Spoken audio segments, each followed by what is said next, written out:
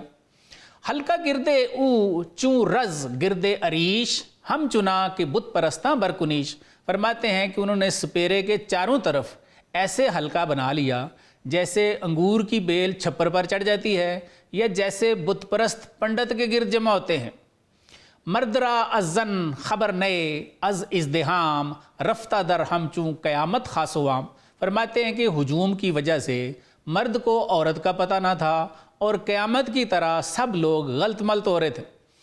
چوں ہمیں خرا کا جنبانید او می کشیدند اہل ہنگامہ گلو. مولانا فرماتے ہیں کہ جب وہ چیتھڑے سرکاتا نا جن میں اژدہا تھا تو مجمع والے گلا پھاڑتے. اژدہا کے از زم حریر افسردہ بود زیر 100 گونا پلاسو پردہ بود. یعنی وہ اژدہا جو ٹھنڈک سے ٹھٹھرا ہوا تھا سینکڑوں قسم کے ٹاٹ اور پردوں میں اس نے لپیٹا ہوا تھا. از گلو خلق و مقصو تم تراک تافت بر آمار خورشید راک. مولانا لکھتے ہیں کہ لوگوں کی دھوم دھام اور دیر کی وجہ سے اس اژدہے پر عراق کا سورج چمکنے لگا، یعنی اچھی دھوپ نکل آئی. آفتاب گرم سیرش گرم کرد رفت از آزائے او اخلاط سرد. مولانا فرماتے ہیں کہ گرم تبا سورج نے اژدہے کو گرما دیا اور اس کے اعضاء سے ٹھنڈا مادہ زائل ہو گیا. مردہ بود و زندہ گشت او از شگفت اژدہا برخیش جنبیدن گرفت. مولانا لکھتے ہیں کہ اژدہا مردہ تھا اور حیرت انگیز طور پر زندہ ہو گیا اور اس نے بال کھانے شروع کر دیے.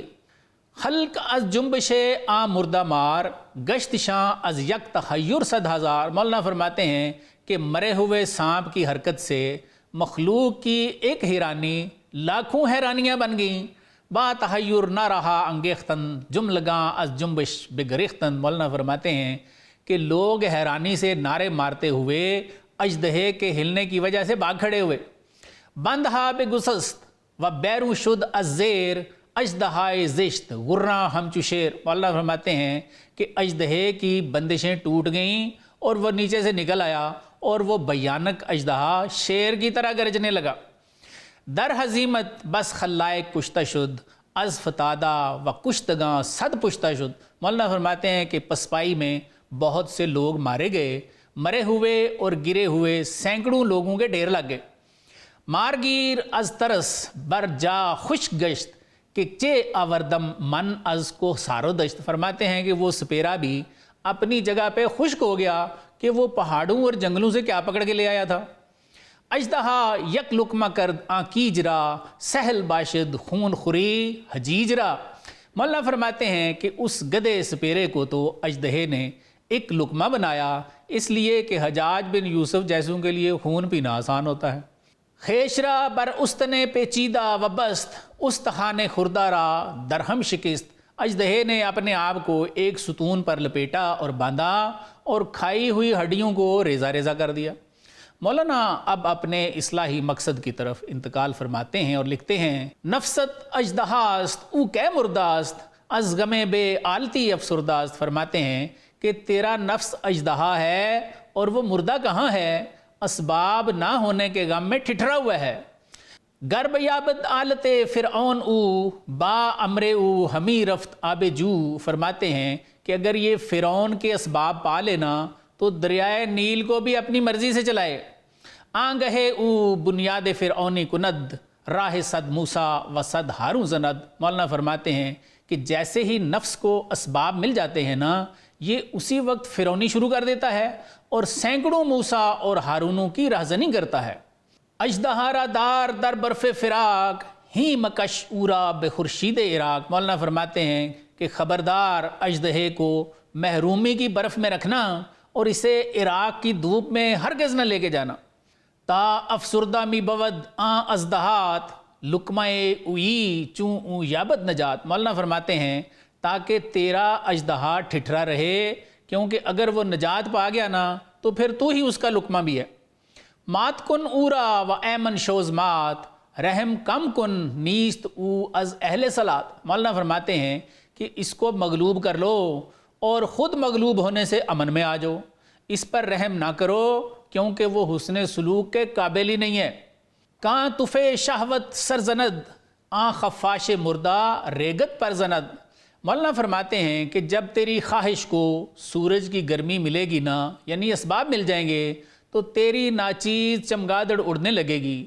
می کش اورا در جہاد و در قتال مردوار اللہ یجزی کل وصال۔ مولانا فرماتے ہیں کہ اس کو جہاد اور قتال میں کھینچ کے لے جا اور مردوں کی طرح کھینچ کے لے جا، اللہ تجھے اس کے بدلے میں اپنا وصال عطا فرمائیں گے۔ تو تماداری کہ اورا بے جفا بستہ داری در وقارو در وفا۔ مولانا فرماتے ہیں کہ تم امید رکھتے ہو کہ اس کو بغیر سختی کے وقار اور وفا میں باندھ لوگے، لیکن فرماتے ہیں ہر خسیرا ای تمنا کہ رسد موسیٰ باید کہ اژدہا کشد۔ فرماتے ہیں کہ ہر کمینے کی نفس قابو کرنے کی یہ تمنا کہاں پوری ہوتی ہے؟ کوئی موسیٰ چاہیے جو نفس کے اژدہا کو تمہیں مار دے۔ اس حصے کا یہ آخری شعر تھا۔ آئیے اس حصے کے اصلاحی پہلوؤں پہ ایک نظر کرتے ہیں۔ بقول مولانا جب سپیرا اژدہے کو بغداد لے آیا تو زیادہ لوگوں کو دکھانے کے چکر میں اس نے دیر کی، حتیٰ کہ دھوپ نکل آئی اور دھوپ کی وجہ سے وہ ٹھٹھرا ہوا اژدہا حرکت میں آ گیا۔ اژدہا اس سپیرے کو بھی کھا گیا اور بہت سارے لوگ بگدڑ میں مارے گئے۔ مولانا ان اشعار میں ہمیں متعدد درس دیتے ہوئے نظر آتے ہیں۔ پہلا سبق یہ ہے کہ نفس بھی اس اژدہے کی طرح مرتا ورتا کوئی نہیں ہے، صرف اسباب نہ ہونے کی وجہ سے ٹھٹھرا ہوتا ہے۔ بقول مولانا اس کو اسباب ملتے جائیں تو یہ پھر وہی فرعونی کرتا ہے اور سینکڑوں موسیٰ اور ہارونوں کی رہزنی کرتا ہے۔ دوسرا لیسن دیتے ہوئے مولانا فرماتے ہیں کہ اس کو ہمیشہ محرومی کی برف میں رکھنا چاہیے اور اس کو کبھی بھی عراق کی دھوپ میں لے کے نہیں جانا چاہیے۔ عراق کی دھوپ سے مراد وہی اسباب ہے۔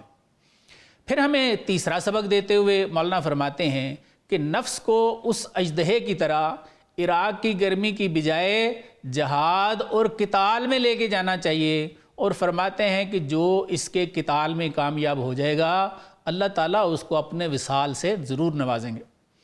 یعنی مولانا یہ فرمانا چاہ رہے ہیں کہ جیسے قتال کرنے والے کو جب وہ اللہ کے راستے میں جان دیتا ہے تو اللہ تعالیٰ اپنا دیدار عطا فرماتے ہیں بالکل اسی طرح اگر کوئی اپنے نفس پہ قابو پا جاتا ہے تو اس کے لیے بھی یہی وصال انعام ہے۔ اگرچہ یہ بات مجھ جیسے بہت سارے لوگوں کے لیے نئی ہے، لیکن اگر قرآن میں سورہ النساء کی آیت 69 دیکھیں تو وہاں جہاں پہ شہداء کا ذکر ہے وہاں اسی لائن میں صالحین کا بھی تو ذکر موجود ہے۔ اس لیے عقلی طور پہ بھی یہ بات سمجھ آتی ہے کہ اگر شہداء کے لیے نعمت وصال ہے تو اس لائن میں جن دوسرے گروہوں کا تذکرہ ہے یہ نعمت وصال ان کے لیے بھی سمجھ آتی ہے۔ چوتھا اور آخری سبق جو مولانا نے ہمیں ان اشعار میں دیا ہے وہ حضرت کے اس شعر میں تھا، ہر خسیرا این تمنا کے رسد، یعنی فرماتے ہیں کہ ہر کمینے شخص کی نفس پہ قابو پانے کی تمنا کہاں پوری ہوتی ہے؟ موسیٰ پاید کے اژدہا کشد، فرماتے ہیں کوئی موسیٰ چاہیے جو تیرا یہ کام کر دے۔ یہ مولانا کی بڑی مشہور و معروف تعلیم ہے جو مثنوی شریف میں مختلف جگہوں پہ نظر آتی ہے۔ یہ کلام میں پہلے بھی آپ کو سنا چکا ہوں، صرف حوالے کے لیے ایک دفعہ پھر آپ کی نظر کر دیتا ہوں۔ مولانا فرماتے ہیں نفس را نہ تواں کش الا بذل پیر، یعنی فرماتے ہیں کہ پیر کی صحبت کے بغیر نفس کو مارا ہی نہیں جا سکتا، دامن آ نفس کشرا محکم بگیر، اس لیے فرماتے ہیں کہ کسی ایسے نفس کش کے دامن کو مضبوطی سے پکڑنا چاہیے۔ نفس کش کو ہی مولانا یہاں پہ موسیٰ فرما رہے ہیں۔ ناظرین آج کے لیے اتنا ہی، اپنے میزبان کو اجازت دیجیے، اللہ حافظ۔